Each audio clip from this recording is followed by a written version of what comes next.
নম্বর, বিভিন্ন সংস্থা যেমন এনজিও, ব্র্যাক, আশা থেকে শুরু করে নিয়ে এই সংস্থার মাধ্যমে তারা কাজ করে। 2, চিকিৎসা ব্যবস্থা, বিভিন্ন জায়গায় হসপিটাল ইত্যাদি দিয়ে, ক্লিনিক ইত্যাদি দিয়ে এই চিকিৎসার মাধ্যমে তারা কাজ করে। 3 নম্বর, বিভিন্ন কারিগরি শিক্ষার নামে বিভিন্ন প্রশিক্ষণ, এগুলোর মাধ্যমে তারা কাজ করে। 4 নম্বর, উচ্চ শিক্ষার নামে মুসলিম যুবক যুবতীদেরকে তাদের বিভিন্ন খ্রিস্টান রাষ্ট্রগুলোতে নিয়ে গিয়ে সেখানে পড়াশোনা করানোর মাধ্যমে তারা কাজ করে।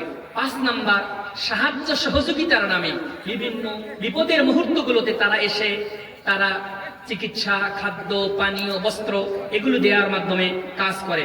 6 নম্বর মাধ্যম হচ্ছে তারা নারীদেরকে কাজে লাগিয়ে মহিলাদের মাধ্যমে তারা কাজ করে। 7 নম্বর তারা কাজ করে হচ্ছে আমাদের যে সভ্যতা, সংস্কৃতি, এগুলোকে পরিবর্তন করে এখানে পশ্চিমা সভ্যতাকে বাস্তবায়ন করার মাধ্যমে তারা কাজ করে। 8 এবং সর্বশেষ হচ্ছে বিভিন্ন সোশ্যাল মিডিয়া যেগুলো রয়েছে, প্রচার মাধ্যম, এই প্রচার মাধ্যমগুলোতে নানান ধরনের ইমান বিধ্বংসী, ইসলাম বিধ্বংসী বিভিন্ন ধরনের আপনার মাধ্যমে, প্রচারের মাধ্যমে তারা কাজ করে।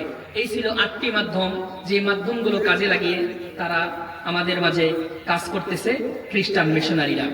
আমার আলোচনার শেষের দিকে আমি এখন কথা বলবো, মা বোনেরা আপনারা খুব ভালো করে শুনবেন। এখন এই মুহূর্তে আমাদের কি করণীয়, আমরা এখন কি করতে পারি?